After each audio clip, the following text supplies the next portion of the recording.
Hello everyone, welcome to TCX again. So in this series हम लोग क्या कर रहे हैं, बीपीएससी का पीवाईक्यू उसको कवर कर रहे हैं। और अभी तक हम लोगों ने 70th बीपीएससी का जो री एग्जाम हुआ था वहां से शुरू करते हुए जो 70th, one second, yes, 70th BPSC का जो री एग्जाम हुआ था, और साथ में री एग्जाम तो कवर किया था हम लोगों ने, और जो ओरिजिनल एग्जाम हुआ था उसको भी कवर किया था। तो वहां से चलते हुए हम लोगों ने 48th बीपीएससी तक कवर कर लिया है, ठीक है। Which is I think more than enough, but हम लोग पीछे का भी देख लेते हैं क्योंकि पीछे के जो पेपर देखे मैंने उसमें से बहुत सारे क्वेश्चन जो है वो 70th बीपीएससी में एज इट इज, कुछ क्वेश्चन तो एज इट इज थे और कुछ क्वेश्चन तो इनडायरेक्टली थे। ठीक है, तो कुछ भी छोड़ना नहीं है क्योंकि एक एक नंबर से कट ऑफ जो है डिसाइड होती है। जैसे फॉर एग्जाम्पल मेरा 70th बीपीएससी में जो है 91 कट ऑफ थी, एंड आई गॉट 92.3 मार्क्स। तो एक नंबर से भी जो है वो कट ऑफ हो सकती है, डिसाइड हो सकती है। और एक और एग्जांपल देता हूँ मैं, 67th वाला, 67 बीपीएससी में जो है कट ऑफ थी 113, ठीक है, और आई गॉट 112। ठीक है, एक एक नंबर जो के लिए फाइट होती है, तो एक एक नंबर जो है इंपॉर्टेंट है, ठीक है, वेरी वेरी इंपॉर्टेंट। तो एक नंबर भी छोड़ना नहीं है। चलिए शुरू करते हैं फिर इसको। 47 बीपीएससी, इसका एग्जाम 2005 में हुआ था, ठीक है। तो पहला topic, as usually, history of India. So first question is about, where was the Mahavir Swami born. ठीक है, महावीर स्वामी पैदा कहाँ हुए थे, ठीक है। वेरी इंपॉर्टेंट, कहाँ हुए थे, कुंडाग्राम में हुए थे, ठीक। एक इंपॉर्टेंट चीज है, कुंडाग्राम में हुए थे, और कुंडाग्राम है कहाँ पे, कुंडाग्राम इज इन वैशाली, ठीक है। तो अगर क्वेश्चन में अगर वैशाली है, ओनली वैशाली है तो वैशाली मार्क करेंगे, लेकिन कुंडाग्राम और वैशाली दोनों है तो कुंडाग्राम स्पेसिफिकली मार्क करेंगे। इट इज सेम लाइक कि 1912 का जो आईएनसी का सेशन हुआ था, इंडियन नेशनल कांग्रेस का सेशन हुआ था, वो कहाँ हुआ था, बांकीपुर में। बट बांकीपुर कहाँ है, पटना में है, ठीक है। तो अगर क्वेश्चन आता है और दो ऑप्शन में दोनों है, बांकीपुर भी है पटना भी है, तो बांकीपुर मार्क करके आना है, ठीक है। बाय द वे उसमें जो है आर एन मधुलकर ने जो है इंडियन नेशनल कांग्रेस के सेशन को प्रिसाइड किया था, ठीक है। और महावीर स्वामी की मृत्यु, जिसको क्या कहते हैं, मृत्यु को निर्वाण कहते हैं जैनिज्म में, ठीक है। बुद्धिज्म में निर्वाण मतलब ज्ञान जो प्राप्त किया था उसको निर्वाण कहा गया, ठीक है। वहीं जैनिज्म में ज्ञान प्राप्त को क्या बोला गया, कैवल्य बोला गया। लेकिन जैनिज्म में मृत्यु को बोला गया निर्वाण, और बुद्धिज्म में मृत्यु को बोला गया महापरिनिर्वाण। तो महावीर स्वामी का निर्वाण यानी मृत्यु, ये कहाँ हुई थी, पावापुरी में, ठीक है। और जो गौतम बुद्ध थे उनकी मृत्यु यानी महापरिनिर्वाण, वो कहाँ हुआ था गौतम बुद्ध का, वो हुआ था कुशीनारा या कुशीनगर, ठीक है। वेरी इंपॉर्टेंट, इसको भी याद रखना है। फिर क्वेश्चन टू ये रहा, where did Mahatma Buddha's Mahaparinirvana took place, ठीक है, कहाँ पे, कुशीनगर या कुशीनारा, ठीक है। और बौद्ध गया में जो है इनको निर्वाण प्राप्त हुआ था यानी ज्ञान प्राप्त हुआ था, ठीक। तो बुद्धिज्म में और जैनिज्म में जो निर्वाण की डेफिनेशन है वो दोनों अलग अलग है, तो इसको भी जरूर याद रखना है, ठीक है। फिर क्वेश्चन नंबर 3 क्या बोलता है, eight which place did Mahatma Buddha gave his first धर्म चक्र प्रवर्तन, ठीक है। अच्छा, धर्म चक्र पूरा डिटेल ही पूछ लिया महाबुद्ध के, गौतम बुद्ध के बारे में। तो एक एक करके सारे इनके जो चीजें हैं वो देख लेते हैं। जब गौतम बुद्ध ने अपना घर छोड़ा था, ठीक है, मतलब उसको ग्रेट डिपार्चर बोला जाता है, उस इवेंट को बोला जाता है महाभिनिष्क्रमण, महाभिनिष्क्रमण, ठीक। मतलब ग्रेट डिपार्चर, जब अपना घर छोड़ के गए थे, ठीक। और जब ज्ञान प्राप्त किया था, ज्ञान कहाँ प्राप्त किया था, उरुवेला में। जो आज के समय बौद्ध गया है उसका उस समय नाम था उरुवेला, ठीक। वहां जो है उनको निर्वाण प्राप्त हुआ था बोधि वृक्ष के नीचे, ठीक। उसके बाद जो पहला उन्होंने सरमन दिया था यानी पहला उपदेश दिया था, ठीक है, वो कहाँ दिया था, 5 ब्राह्मण भिक्षुओं को दिया था, वो दिया था सारनाथ में, ठीक। सारनाथ में दिया था 5 ब्राह्मण ब्राह्मण भिक्षुओं को, ठीक है। उस इवेंट को क्या नाम बोला गया, उस इवेंट को बोला गया धम्म चक्र परिवर्तन, धर्म चक्र परिवर्तन, ठीक है। मतलब परिवर्तन या परिवर्तन जो है दोनों बोले जाते हैं, धर्म चक्र परिवर्तन या धर्म चक्र परिवर्तन, ठीक है। और उसके बाद जब उनकी मृत्यु हुई, ठीक है, मृत्यु कहाँ हुई थी, कुशीनारा में, कुशीनारा या कुशीनगर, ठीक है, जहां उनकी मृत्यु हुई, ठीक है। उसको उसको क्या नाम बोला गया, उसको क्या बोला गया, उसको बोला गया महापरिनिर्वाण, ठीक है, महापरिनिर्वाण, ठीक है। तो सारे इवेंट जो हैं ये गौतम बुद्ध की लाइफ से, ये इंपॉर्टेंट है, इनको सबको याद रखना है, ठीक है। तो देखिए धर्म चक्र परिवर्तन कहाँ किया था, ये सारनाथ में किया था। सारनाथ कहाँ है? बनारस के पास में एक जगह है सारनाथ, ठीक है। यहाँ पे दो इंपॉर्टेंट स्तूप भी हैं, कौन कौन से, एक तो धामे की स्तूप है और धर्मराज का स्तूप। फिर क्वेश्चन नंबर 4 क्या बोलता है, the most famous educational centre during the period of modern age, modern age के समय कौन सा था, तक्षशिला, तक्षशिला वेरी इंपॉर्टेंट, याद रखना है। गांधार, गांधार में था ये। और जो ये थे अपने चाणक्य थे वही यहीं के प्रोफेसर थे।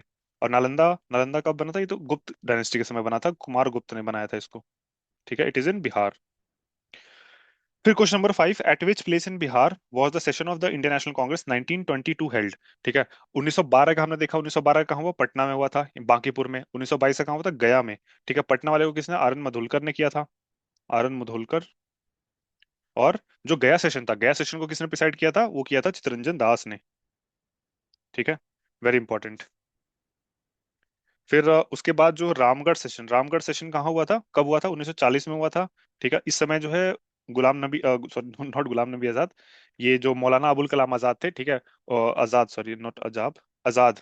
मौलाना आजाद जो थे वो बन गए थे। और 1940 से लेकर जब सेकेंड वर्ल्ड वॉर छिड़ गया था, ठीक है, तो 1940 से लेकर 46 तक चुनाव ही नहीं हुए। तो ये लॉन्गेस्ट सर्विंग जो है अभी तक के हैं, 1940 से 46 तक जो है ये प्रेसिडेंट रहे थे। ठीक है। Very important. और हरिपुरा सेशन जैसे जानते ही हम लोग, 1938 में हुआ था। इसको सुभाष चंद्र बोस ने जो है प्रिसाइड किया था।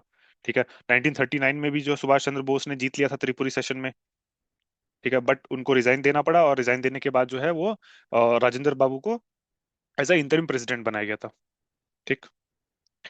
फिर question number 6, which was the first capital of Magadh. ये बहुत बार पूछा गया, फर्स्ट कैपिटल ऑफ मगध कौन सी है, राजगिरी है। ठीक है। Very important. उसके बाद seventh, which dynasty did rule over the Magadh after Nand dynasty. ये देखिए 70th में पूछा गया था ना, कि इस नंद डायनेस्टी के बाद जो है किसने रूल किया मगध, मगध डायनेस्टी को, मगध को किसने रूल किया नंद के बाद। ठीक है। तो ये एक वो देख लेते हैं, हरण्यक वंश पहला सबसे था, हर्यंका वंश। हर्यंका वंश के ही थे बिंबिसार, अजाशत्रु, उदयन। उसके बाद आता है नाग वंश। नाग वंश के संस्थापक कौन थे, शिशुनाग। इसी में थे कालाशोक, कालाशोक जो सेकंड बुद्धिस्ट काउंसिल। फिर नाग वंश के बाद जो है वो कौन सा आता है, नंद वंश। नंद वंश के संस्थापक कौन थे, महापद्मनंद। और उसके बाद धनानंद, धनानंद के को हरा के कौन आता गद्दी पे, चंद्रगुप्त मौर्य। वो कौन से वंश के थे, मौर्य डायनेस्टी के। ठीक। फिर मौर्य के अंतिम राजा बृहद्रथ, उसको उसको कौन मारता है, पुष्यमित्र शुंग। ठीक है। तो कौन सा डायनेस्टी आती है, शुंग डायनेस्टी।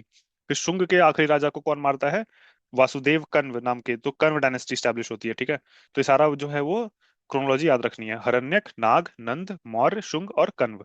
तो इसमें क्या बोल रहा है, नंद डायनेस्टी। नंद डायनेस्टी के बाद कौन आया, नंद डायनेस्टी के बाद जो है मौर्य डायनेस्टी आई। ठीक है। Very important. फिर ये इंपॉर्टेंट क्वेश्चन है, मुद्रा राक्षस। मुद्रा राक्षस किसने लिखी थी, विशाखदत्त। और मुद्रा राक्षस है किस बारे में, कि चंद्रगुप्त मौर्य और चाणक्य ने मिलके कैसे जो है मौर्य एम्पायर का एस्टेब्लिशमेंट किया। ये कब किया था, 321 बीसी में किया था। ठीक है। मतलब जो क्राइस्ट से 321 साल पहले। और विशाखदत्त, विशाखदत्त कब हुए हैं, विशाखदत्त किसके समय में हुए हैं, ये चंद्रगुप्त, चंद्रगुप्त सेकंड जो गुप्ता डायनेस्टी के थे। मतलब करीब 700 से 800 साल का इनके बीच में डिफरेंस है। इन्होंने एक जो है ये प्ले लिखा था, मुद्रा राक्षस। मुद्रा राक्षस, उसकी मदद से हम लोग जो चाणक्य चंद्रगुप्त मौर्य की हिस्ट्री को उसको जो है रिक्रिएट कर पाते हैं। फिर ये कौटिल्य, कौटिल्य वही चाणक्य के नाम से जाना जाता है। ठीक है। उसके बाद जो बाण, बाण भट्ट है। कल्हान, कल्हान ने लिखी थी राजतरंगिणी। राजतरंगिणी क्या है, वो कश्मीर की हिस्ट्री के बारे में है। फिर हर्षचरित, हर्षचरित किसने लिखी थी, ये हर्षवर्धन के जो दरबार में थे, जो उनके कोर्ट पोएट थे, कौन थे, बाण भट्ट। ठीक। कालिदास, कालिदास भी चंद्रगुप्त सेकंड के समय में थे, चंद्रगुप्त सेकंड के दरबार में नौरत्न थे कालिदास। ठीक है। वेरी इंपॉर्टेंट, इसको याद रखना है। ठीक। फिर क्वेश्चन नंबर 10 क्या है, the Buddhist council during the reign of Kanishka. Kanishka के समय जो बुद्धिस्ट काउंसिल हुआ था वो फोर्थ बुद्धिस्ट काउंसिल हुआ था। और ये पहली बार था जब बिहार के बाहर गया था। ठीक है। बिहार के बाहर कहाँ, कुंडल वन विहार नाम की एक जगह थी, कहाँ पे, कश्मीर में। ठीक। वेरी इंपॉर्टेंट, इसको याद रखना है। फिर फोर्थ बुद्धिस्ट काउंसिल में जो है एक तो प्रेसिडेंट भी थे, कौन थे, वासुमित्र। और एक वाइस प्रेसिडेंट थे, अश्वघोष। ठीक है। इसमें प्रेसिडेंट जो है वासुमित्र। ठीक है। और वाइस प्रेसिडेंट थे अश्वघोष। अश्वघोष ने एक बुक लिखी थी। ठीक है। कौन सी, बुद्ध चरित। अश्वघोष ने बुक लिखी थी Buddha Charita, and it is the first Sanskrit book of Buddhism. ठीक है। इसलिए बहुत इंपॉर्टेंट है, वेरी इंपॉर्टेंट, इसको याद रखना है।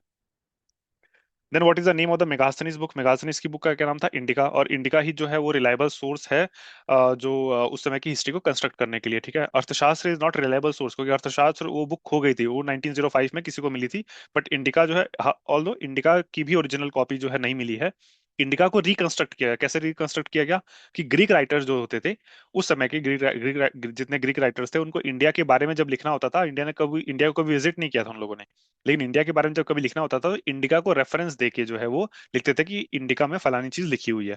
ठीक है। तो ऐसे करके बहुत सारे ग्रीक राइटर्स ने अपने अपने बुक्स में जो है वो इंडिका का जिक्र किया, और कुछ कुछ इंडिका के कोट्स या इंडिका के जो जो भी इंपॉर्टेंट पैराग्राफ्स थे उनको कोट कर रखा था। ठीक है। तो बहुत सालों के बाद इंडिका बुक तो मिली नहीं, लेकिन इन्हीं बहुत सारे राइटर्स की जो राइटिंग्स थी, ठीक है, उनको कंपाइल कर करके जो है फिर इंडिका को रिकंस्ट्रक्ट किया गया। तो इंडिका भी ओरिजिनल नहीं मिली ही थी, अर्थशास्त्र ओरिजिनल मिली ही नहीं थी। ठीक है। फिर नेक्स्ट इंपॉर्टेंट क्या है, question number 12, who was the first ruler of the slave dynasty? Slave dynasty किसने स्टैब्लिश की थी? मोहम्मद घोरी का जो स्लेव था कौन था? कुतुबुद्दीन ऐबक। ठीक है। और स्लेव को जो है वो अरबी में या अरबी में और तुर्की में जो है क्या कहते थे, मामलूक बोलते थे। ठीक है। इसलिए इस डायनेस्टी को कभी कभी मामलुक डायनेस्टी बोलते हैं, मामलुक डायनेस्टी या दास वंश। कुतुबुद्दीन ऐबक का दास कौन था? इल्तुतमिश था। बट मोहम्मद घोरी के कहने पर इसको दासत्व से मुक्त कर दिया गया था, तो इल्तुतमिश जो है वो पहला सुल्तान, प्रॉपर सुल्तान बनता है। क्योंकि इस्लाम में ये है कि दास जो है मतलब स्लेव होगा, ठीक है, उसको सुल्तान का टाइटल लेने का अधिकार नहीं होता है। ठीक है। तो सुल्तान का टाइटल लेने वाला पहला कौन था रूलर? वो था इल्तुतमिश। और इसी ने राजधानी जो है दिल्ली ट्रांसफर करी थी, कहाँ से? लाहौर से। ठीक है। फिर इल्तुतमिश के बाद जानते हैं कि रजिया है, रजिया के बाद जो है बहुत सारे और आए, दो तीन। उसके बाद फिर बलबन आया। बलबन कब आया? 1266 से 1286 के बीच में। ठीक। बलबन कारण तो डिटेल में बहुत बार देख ही चुके हैं। फिर क्वेश्चन नंबर 13, ये देखिए, ये क्वेश्चन भी पिछली वाले में से रिपीट हुआ है। देवगिरी के टाइम पे कौन था उस समय? देवगिरी में जो है एक तो यादव वंश का रूल था। ठीक है। ठीक है, यादव वंश का रूल था और उसके रूलर थे रामचंद्र देव। ठीक है, वेरी इंपॉर्टेंट। और देवगिरी को हराने के बाद फिर वारंगल पे हमला करता। वारंगल में कौन रूल कर रहा था? काकतीय वंश, काकतीय डायनेस्टी वारंगल में रूल कर रही थी, और उसके राजा कौन थे? प्रताप रुद्रदेव। ठीक। ये थे प्रताप रुद्रदेव, वेरी इंपॉर्टेंट। फिर क्वेश्चन नंबर 14 क्या है, इन द मुगल एडमिनिस्ट्रेशन, मुहतासिब, मुहतासिब को किसको बोलते थे? मुहतासिब मुगल एडमिनिस्ट्रेशन में ऑफिसर इंचार्ज होता था पब्लिक मोरल का। ठीक है। पब्लिक में मोरालिटी को इस्टेब्लिश करने के लिए एक इन्होंने ऑफिसर बनाया था, मुहतासिब। फिर नेक्स्ट क्वेश्चन क्या है? अच्छा, ये बहुत ज्यादा डिटेल में नहीं जा रहा हूँ क्योंकि हमने प्रीवियस वीडियोस में बहुत सारा डिटेल में देख लिया है। कुछ एडिशनल क्वेश्चन है तो बस उसको देखते जाइए, यही इंपॉर्टेंट है इसमें। फिर क्वेश्चन नंबर 15 क्या बोलता है, common feature feature to all the bhakti saint. ठीक है, भक्ति सेंट का कॉमन फीचर क्या होता था उस समय? कि वो जो है एक उन्होंने जो वर्नेकुलर लैंग्वेजेस थी, लोकल लैंग्वेजेस, ठीक है, उसमें जो है इन्होंने वर्सेस को कंपोज करना शुरू किया। मतलब जैसे फॉर एग्जांपल जो ये थे अपने कबीरदास थे, ठीक है, उन्होंने क्या किया, जो अवधी भाषा में जो है वो लिखे। फिर रामचरितमानस हो, हनुमान चालीसा, वो भी अवधी भाषा में लिखा गया। तो जो लोकल लैंग्वेजेस थी, मतलब एक तो संस्कृत लैंग्वेज में लिखी जाती थी, जो वेद हो गए, पुराण हो गए, संस्कृत लैंग्वेज में लिखी जाती थी। बट लोकल लैंग्वेजेस में लिखने का श्रेय जो है वो भक्ति सेंट्स को जाता है। भक्ति आंदोलन के दौरान जो है वो लोकल लैंग्वेजेस में बहुत सारे जो गीत थे या पोइट्रीज थी उसको कंपोज किया गया, ताकि आम लोगों तक जो है वो सारा भक्ति का जो ये भक्ति वाला जो फिलोसफी है वो पहुंचे। ठीक है। तो ये one of the most important feature था। और साथ में क्या था, वुमेन एम्पावरमेंट किया था इन लोगों ने। फिर अगेंस्ट द कास्ट सिस्टम के अगेंस्ट जो है वो किया था। फिर प्रिस्टली क्लास को तो रिजेक्ट किया था, लेकिन हर जगह रिजेक्ट नहीं किया था, कहीं कहीं किया था। फिर वुमेन को भी टेम्पल के लिए किया था, आइडल वर्शिप को तो इन्होंने निगेट किया था। ठीक है। हालांकि ये जो बी और सी है ये भी है फैक्ट, फीचर है, लेकिन ये हर जगह फीचर नहीं था। ठीक है, हर जगह फीचर नहीं था। हर जगह जो कॉमन फीचर था, मतलब केरल से हो, चाहे तमिलनाडु में हो, चाहे उत्तर प्रदेश में हो, चाहे महाराष्ट्र में हो, हर जगह का जो कॉमन फीचर था क्या था, लोकल लैंग्वेजेस में जो है उन्होंने पोइट्रीज को कंपोज किया था। ठीक है। ऑल्दो ये चीज भी हुई थी, अथॉरिटी ऑफ प्रिस्टली क्लास को भी चैलेंज किया था। ठीक है।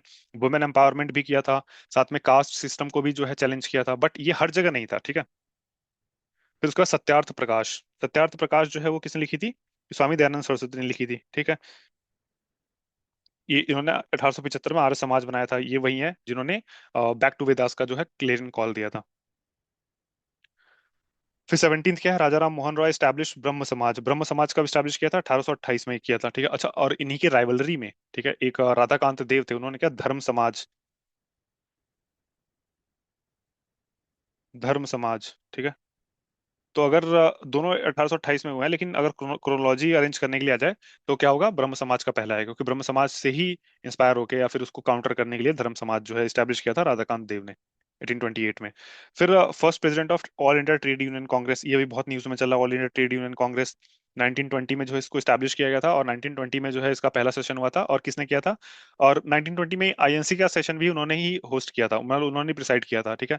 और he was the first of the Lal Bal Pal trio to preside over the international congress session in 1920। और all India trade union congress को भी उन्होंने प्रिसाइड किया था। फर्स्ट थे कौन थे? Lala Lajpat Rai.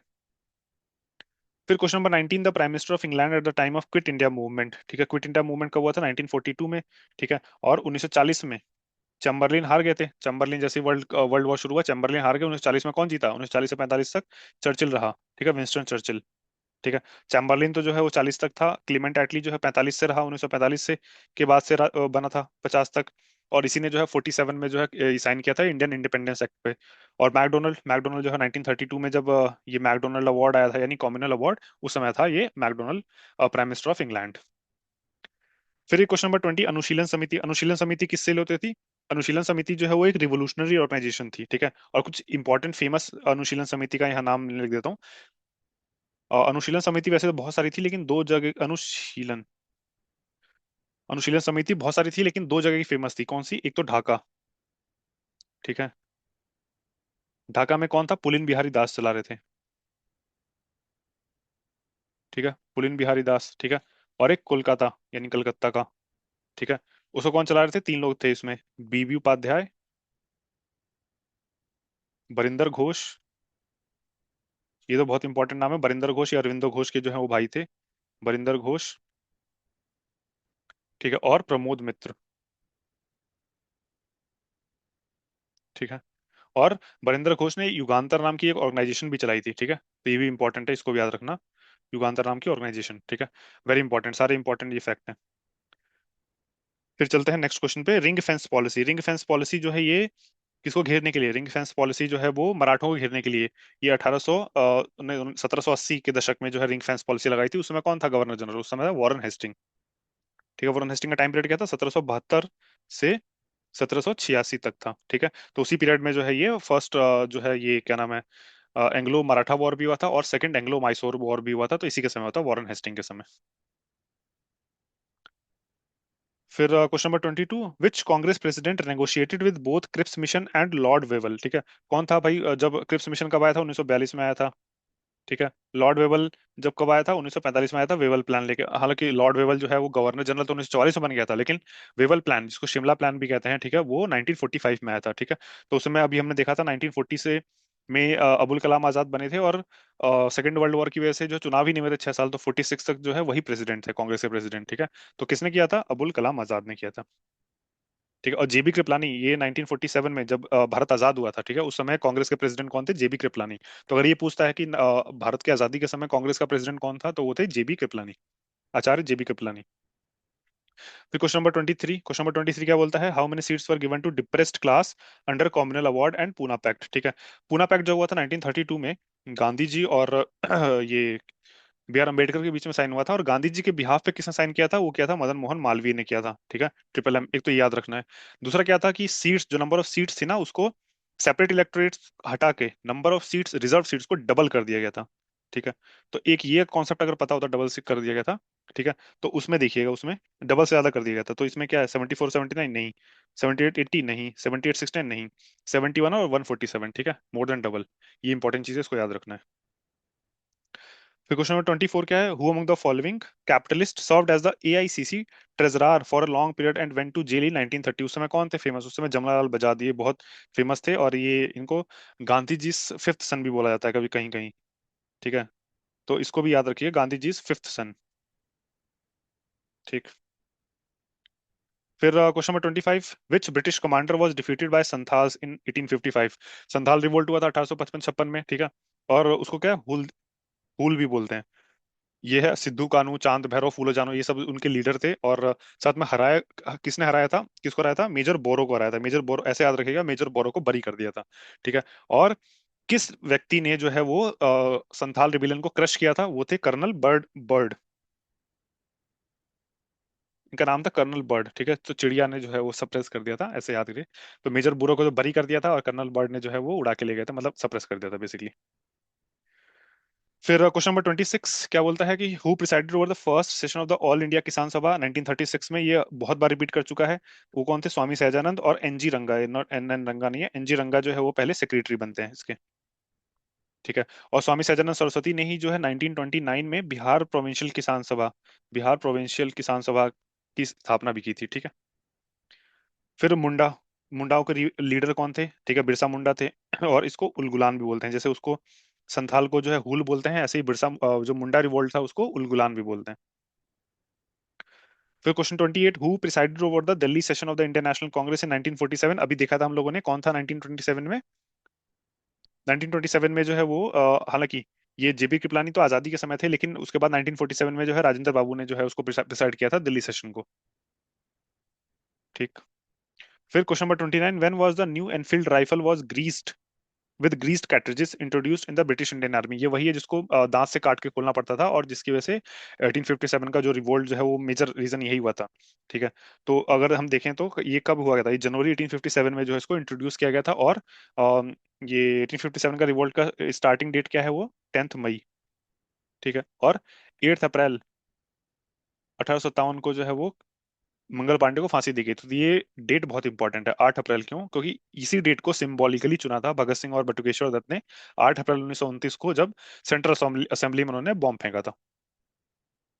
Then when was the all India trade union Congress establish in Bombay? अभी हमने देखा था पीछे 1920 में, और इसको प्रिसाइड किसने किया था? लाला जी ने।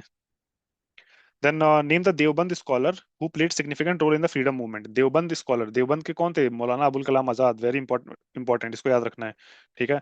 और एक तो ये है देवबंद, इसको देवबंद के स्कॉलर थे ये मौलाना अबुल कलाम आजाद। और इन्होंने कुछ बुक्स लिखी थी जैसे इंडिया विंस फ्रीडम। ठीक है, इसको भी याद रखना है। और एक मैगजीन चलाते थे अल हिलाल के नाम से। ठीक है। और इनका जन्म जो है सऊदी अरेबिया में हुआ था। ठीक है।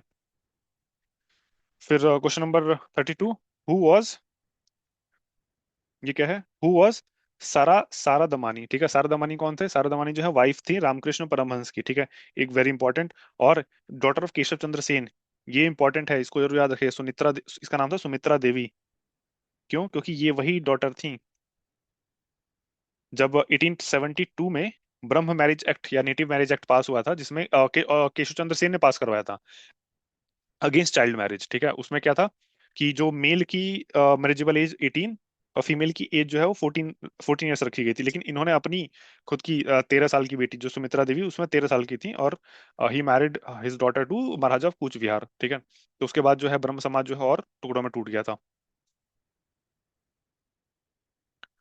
फिर question number 33, who founded the Amrita Bazar Patrika? अमृत बाजार पत्रिका के बारे में एक इंपॉर्टेंट फैक्ट क्या है? 1878 में जब वर्नेकुलर प्रेस एक्ट लाया गया था, तो किसको काउंटर करने के लिए लाया गया था? बेसिकली अमृत बाजार पत्रिका को ही काउंटर करने के लिए लाया गया था। बट इन्होंने रातों रात जो है अपनी लैंग्वेज को चेंज कर दिया था। ठीक है। और उसको फाउंडर कौन थे? शिशिर कुमार घोष और मोतीलाल घोष। ठीक है। शिशिर कुमार घोष एंड मोतीलाल घोष। ठीक है। फिर गिरीश चंद्र घोष, ये क्या, इनको फादर ऑफ बंगाल थिएटर बोलते हैं? Father of Bengali theatre.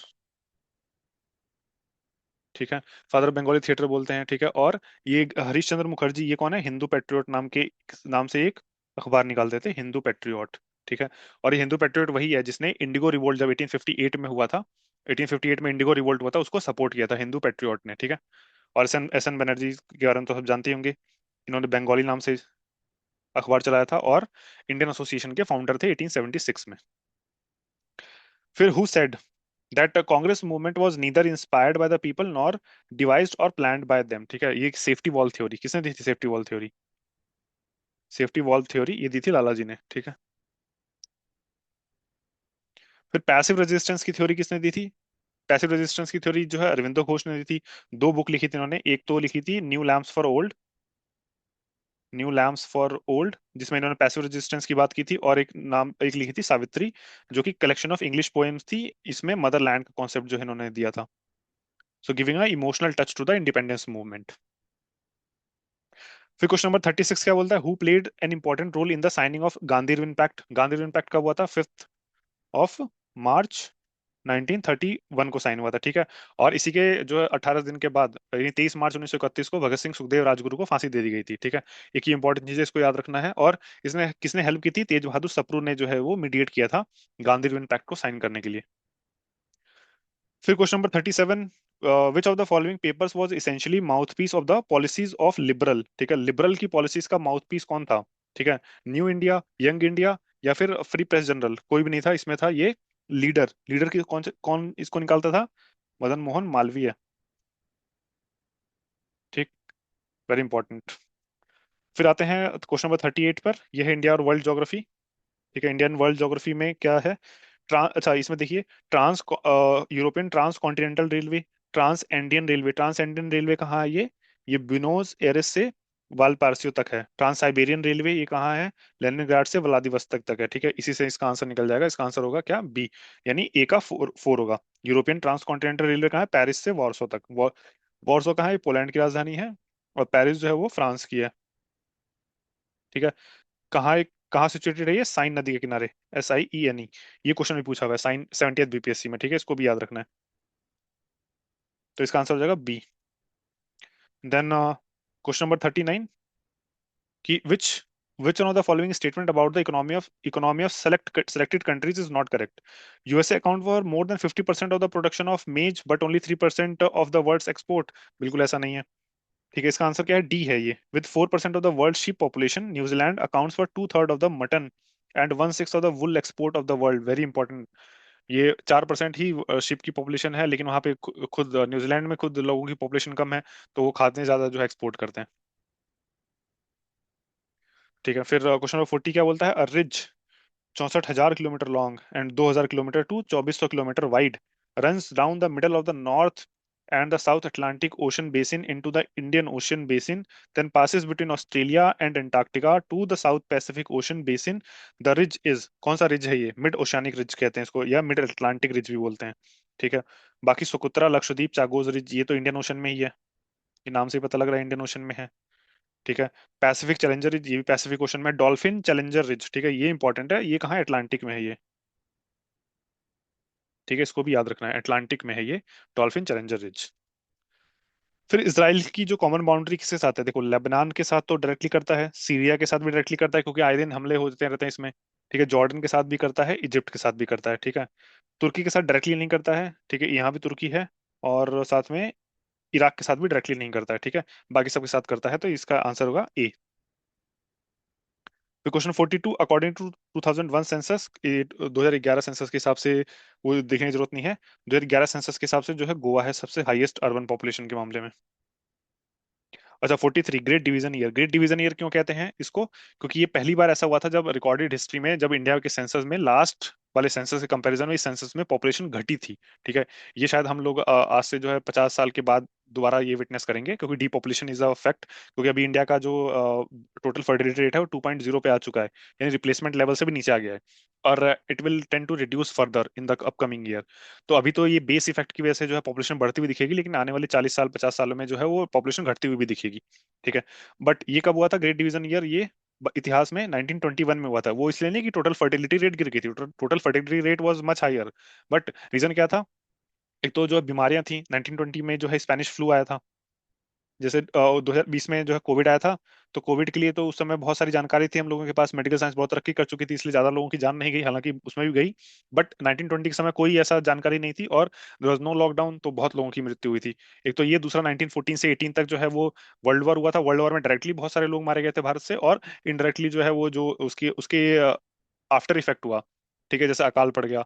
ठीक है, साथ में जो है फिर ये इन्फ्लेशन हुआ, या इकोनॉमिक ठप पड़ गई। इसकी वजह से जो है बहुत सारे लोग मारे गए थे, तो उसकी वजह से 1921 में 1911 के कंपैरिजन में पॉपुलेशन में डिक्रीज हुआ था। तो इसलिए इसको इसको ग्रेट डिवीजन ईयर बोलते हैं। फिर 44 क्या है?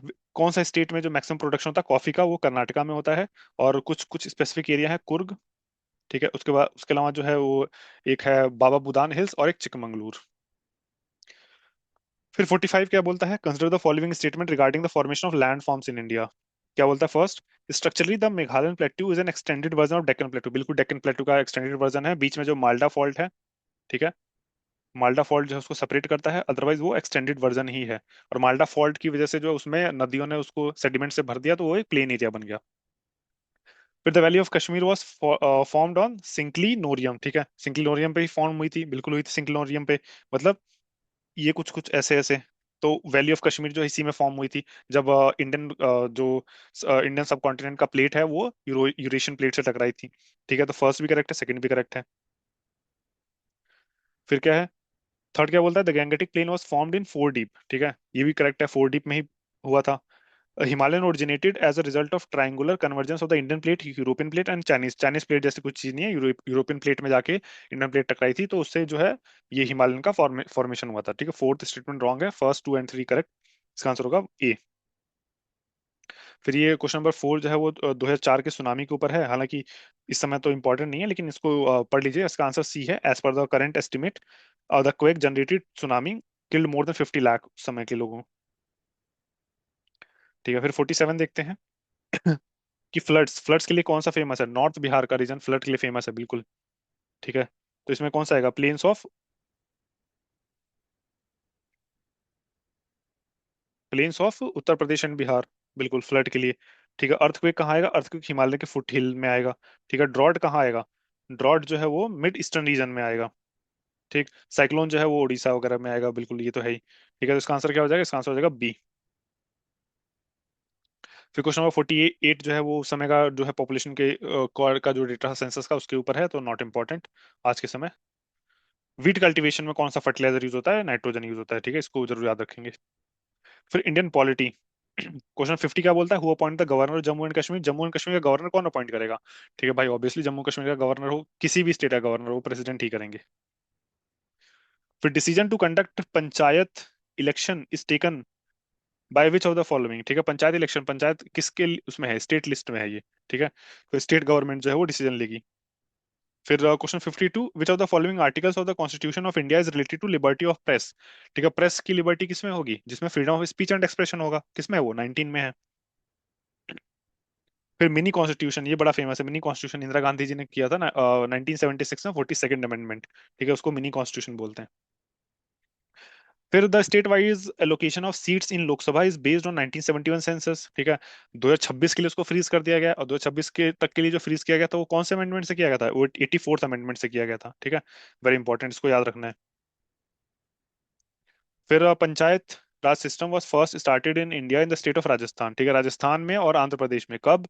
1959 में। और राजस्थान के एक गांव है किसमें? नागौर, 1959 में। ठीक है, यहाँ पहली बार जो है पंचायत बनी थी। ठीक है, वेरी इंपॉर्टेंट। अच्छा, 1959 में बनी थी, लेकिन आप लोग सोचेंगे कि 73rd 74th अमेंडमेंट क्या है?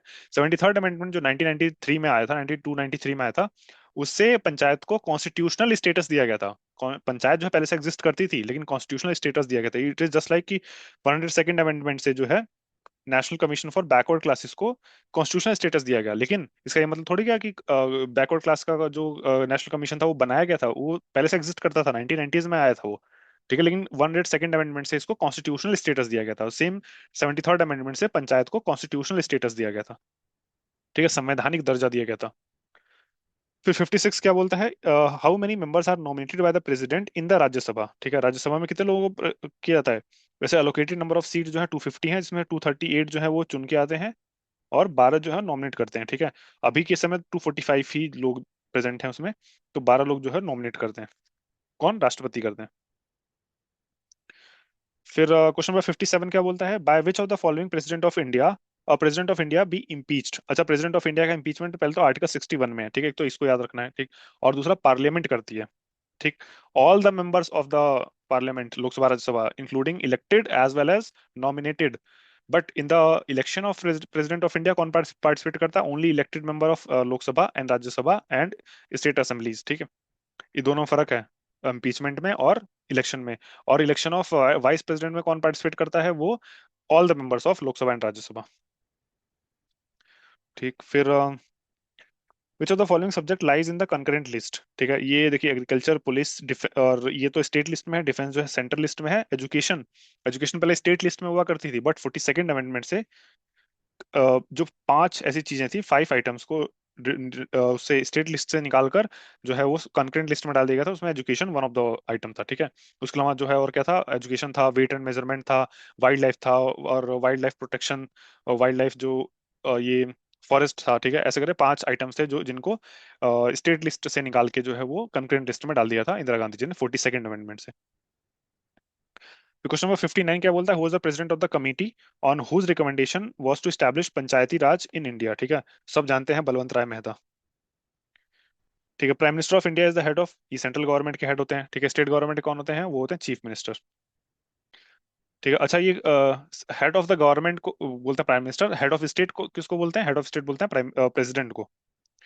फंक्शन ऑफ ब्यूरोक्रेसी, ब्यूरोक्रेसी का फंक्शन क्या होता है? इंप्लीमेंट करना गवर्नमेंट पॉलिसीज को। अच्छा, ये यूपीएससी में क्वेश्चन पूछा हुआ है। एडमिनिस्ट्रेशन को चलाना, मिनिस्टर की हेल्प करना, सारे इसके फंक्शन है ब्यूरोक्रेसी के। स्पीकर ऑफ लोकसभा आज के समय कौन है? ओम बिरला।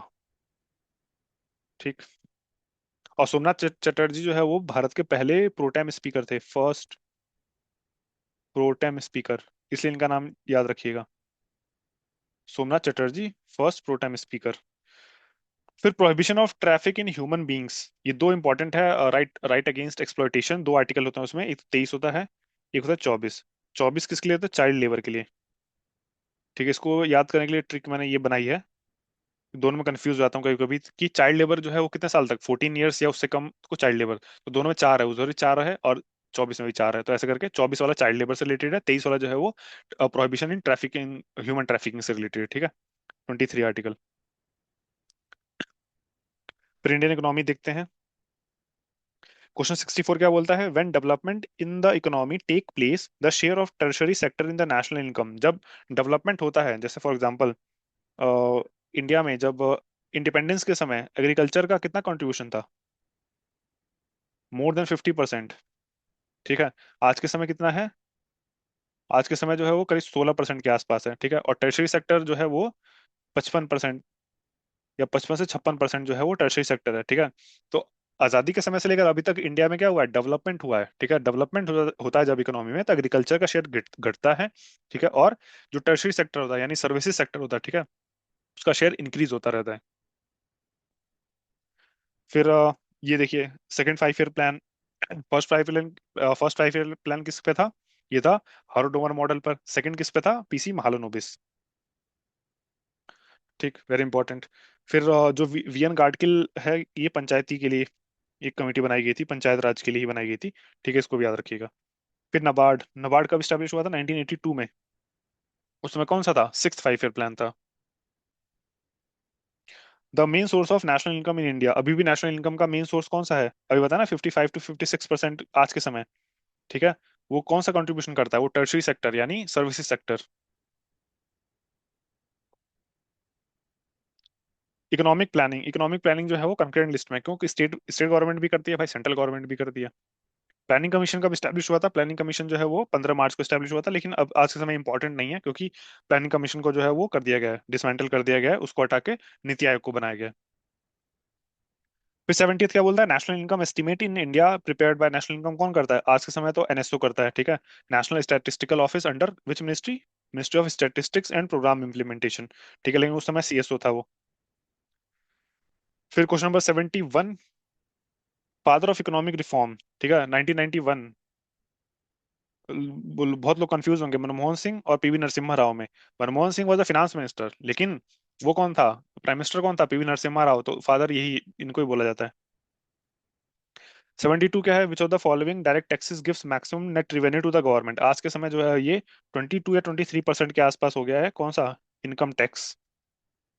ठीक, इसको याद रखिएगा। आज के समय इनकम टैक्स है, उस समय जो है कॉर्पोरेट टैक्स हुआ करता था। फिर 73, from the following which one is not a tool of physical policy. ठीक है, टैक्सेशन फिजिकल पॉलिसी का, पब्लिक एक्सपेंडिचर फिजिकल का है, पब्लिक डेट भी फिजिकल का है, इंटरेस्ट रेट जो है मॉनेटरी पॉलिसी है। ठीक, फिर question number 74, consider the following statement and select the correct answer by using the codes given below. क्या बोलता है? Until the end of it is the last century, Indian industry showed a clear attitude of structural shift from consumer goods to basic and capital goods industries. ठीक है, the demand for consumer good declined during the period, demand consumer good की कभी decline नहीं होती है, ये important चीज याद रखिएगा। तो इसका आंसर होगा C as to but R is false. 75 क्या है? Some iron and steel plants have been planned along the western coast of India. What is the major reason for this locational shift in the country? ठीक है, western coast में क्यों किया गया भाई? वहां पे जो है एक तो वो है, हाई ग्रेड आयरन मिल जाता है इनको मध्य प्रदेश वगैरह के रीजन से, और साथ में जो वेस्टर्न कोस्ट वाले रीजन में करने से एक्सपोर्ट जो कॉम्पिटिटिवनेस है वो बढ़ जाता है। ठीक, क्वेश्चन नंबर आंसर हो जाए इसका बी। फिर क्वेश्चन नंबर 76 क्या बोलता है कि विच of the following statement about energy production and consumption in India is correct? During the last decade energy, not correct पूछ रहा है ना, एनर्जी प्रोडक्शन इन इंडिया है शोन डिक्लाइनिंग ट्रेंड, कभी नहीं होगा ये। एनर्जी प्रोडक्शन हमेशा हमेशा जो है, एनर्जी का प्रोडक्शन हो या फिर एनर्जी एनर्जी का कंजम्पशन हो, ठीक है, ये हमेशा राइजिंग ट्रेंड में ही रहेगा। फिर 77, what is true about second green revolution in India? Second green revolution किसके लिए था ये? Second green revolution basically algae के प्रोटेक्शन के लिए था। ठीक है, वीट से लेना देना नहीं था इसका। ठीक है, ये सीड वाटर फर्टिलाइजर टेक्नोलॉजी, ये है ग्रीन एलजी, एल्गी के लिए। फिर हाँ, ये अदर क्रॉप्स के ईल्ड को बढ़ाने के लिए भी था। ठीक, ये है। ये इंटीग्रेटेड क्रॉपिंग वगैरह का से रिलेटेड कुछ नहीं था ये। सेकंड एंड थर्ड इसका आंसर है। फिर 78 क्या बोलता है? 78 जो है वो, अच्छा ये उस समय का, उस समय जो इम्पोर्टेंट करंट अफेयर में जो डेटा था उसके लिए हिसाब से इम्पोर्टेंट है, 2004-5 का। आज के समय इम्पोर्टेंट नहीं है कि कौन सा कितना शेयर है ये। हाँ। मेन आइडियाज बिहाइंड ग्लोबलाइजेशन, उस समय ग्लोबलाइजेशन अपने चरम पे था, बढ़ रहा था। आज के समय जो डोनाल्ड ट्रम्प की सरकार है वो ग्लोबलाइजेशन के अगेंस्ट हो गई है। तो मेन आइडिया क्या था ग्लोबलाइजेशन के बियॉन्ड के लिए? कि working together with the entire international community with a shared common perspective. Question number 80 क्या बोलता है? Which state has lower literacy rate than the country's literacy rate according to 2001 census. ठीक है। कौन से स्टेट का सबसे कम है लोअर लोअर लिटरेसी रेट है? ठीक। 2011 सेंसस के हिसाब से देख लेते हैं। 2000 उस इसमें तो उड़ीसा है 2011 सेंसस के हिसाब से। बिहार है। ठीक है। और सेकंड नंबर पे जो है यूपी है। लेकिन अभी जो एक सर्वे हुआ था, ये नेशनल फैमिली हेल्थ सर्वे, उसके उसके अकॉर्डिंग आंध्र प्रदेश फर्स्ट पे आ गया है, मतलब नीचे से। सेकंड पे बिहार है। ठीक है। यूपी चला गया सेवेंथ पे। इससे पहले सिक्स पर जो है तेलंगाना है, इंटरेस्टिंगली। ठीक है। यूपी जो है, UP is on seventh. Telangana जो है वो सिक्स पर है। ठीक। नीचे से। फिर जनरल साइंस देखते हैं। जनरल साइंस में क्या बोलता है? 81, when electrical energy is converted into motion. Electrical energy ये याद कर लो, 30% का हीट लॉस होता है बस। Time period of pendulum, formula याद है? फॉर्मूला क्या होता था? T = 2 pi under root L by G. ठीक है।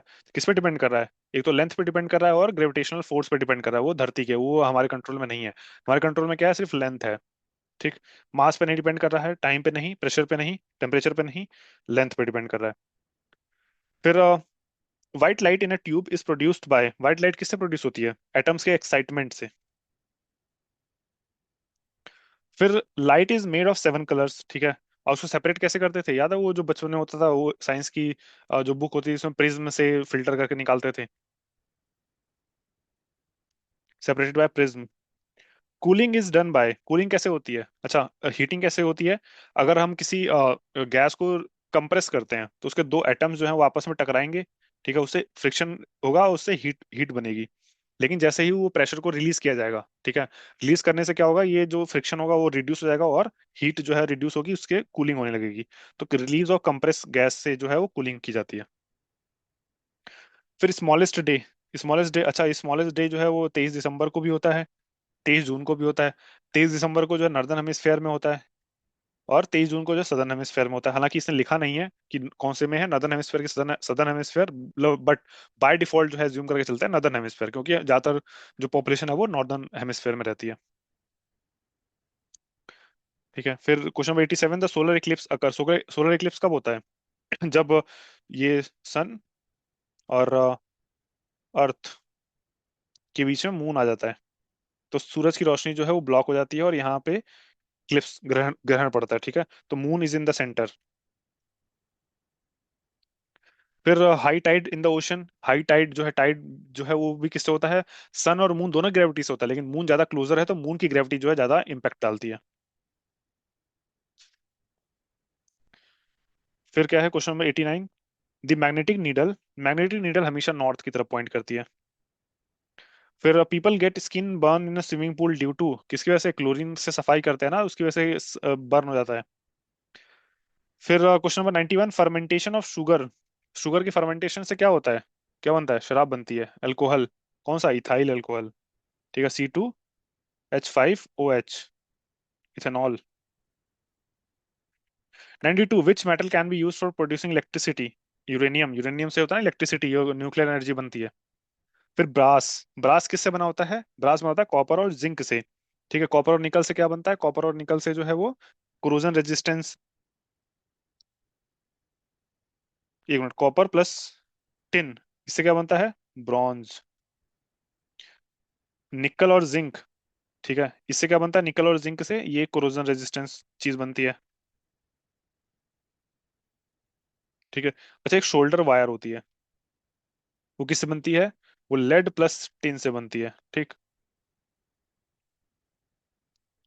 फिर 94 क्या बोलता है? Which chemical substance is used for making rat poison, rat poison किससे बनता है?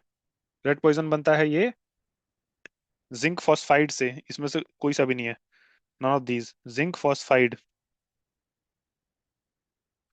और मिथाइल आइसोसाइनेट क्या है, 1984 में जब भोपाल गैस ट्रेजेडी हुई थी तो यही वाली गैस लीक हुई थी।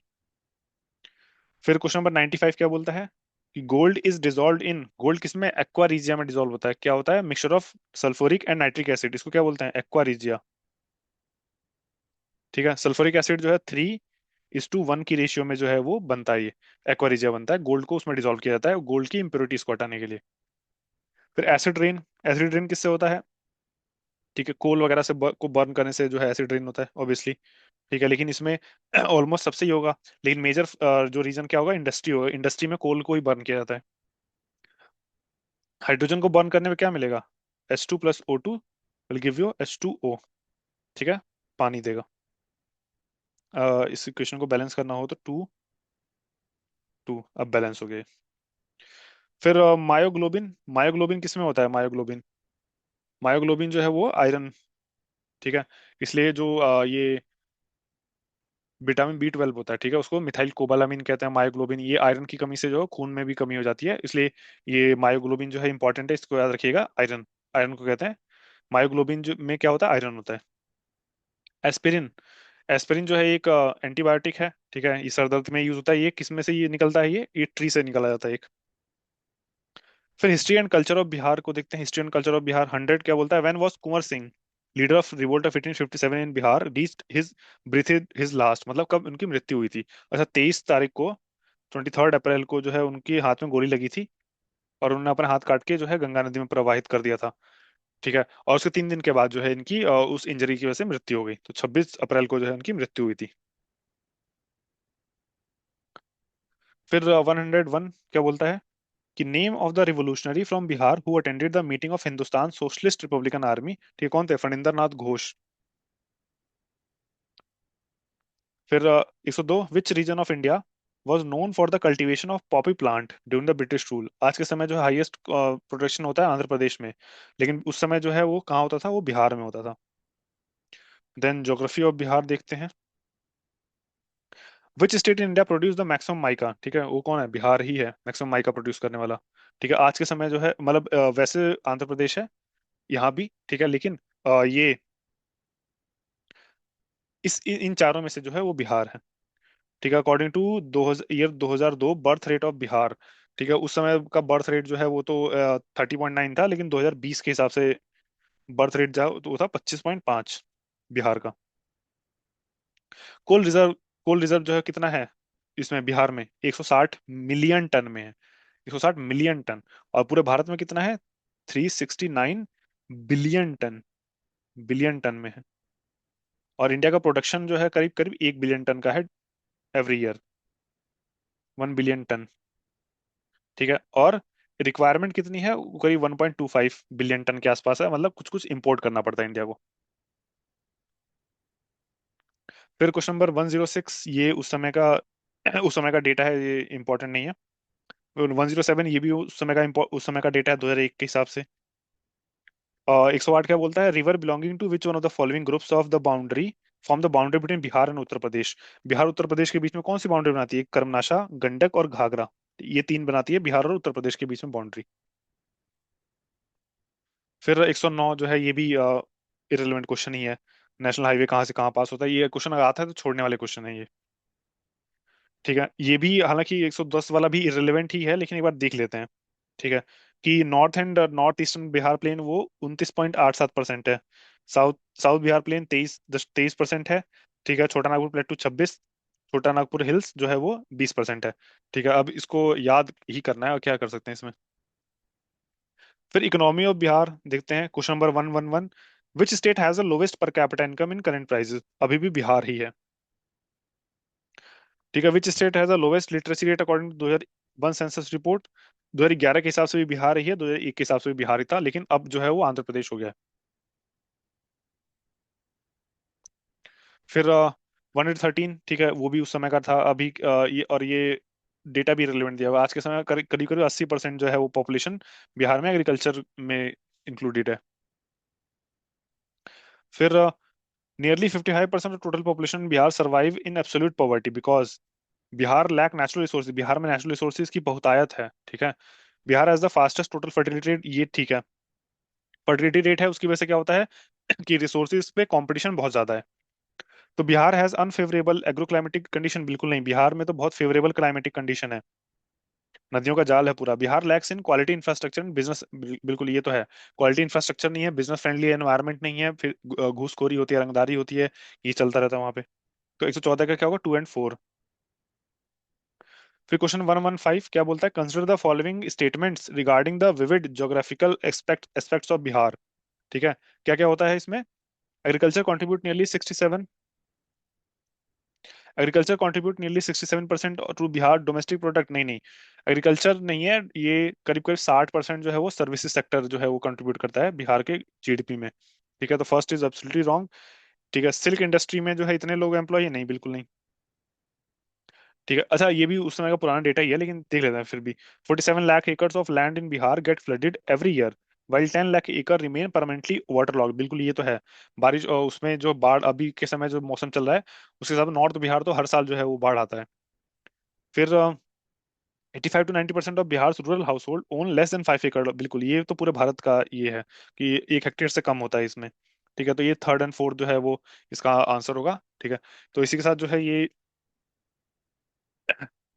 47 बीपीएससी भी हम लोग खत्म करते हैं। नेक्स्ट वीडियो में 46 करेंगे और 45 तक हम लोग जाएंगे।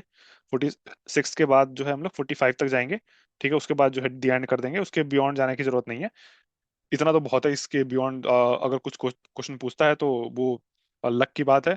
बट इतना अगर हम लोग कर लेते हैं प्रीवियस ईयर पेपर में, तो आई थिंक 50 to 60 क्वेश्चन जो है वो इजिली डायरेक्टली टैकल हो सकते हैं, डायरेक्टली। और इनडायरेक्टली तो जो है वो ऑलमोस्ट सारे ही हो जाएंगे, क्योंकि बहुत सारी चीज जो मैंने एडिशनल चीजें बताई हैं वो उसमें से भी आएगा। फिर बाकी घटना चक्र करंट अफेयर पढ़ लो या फिर एडिटोरियल करंट अफेयर पढ़ लो, तो बाकी करंट अफेयर भी सॉर्टेड हो जाएगा।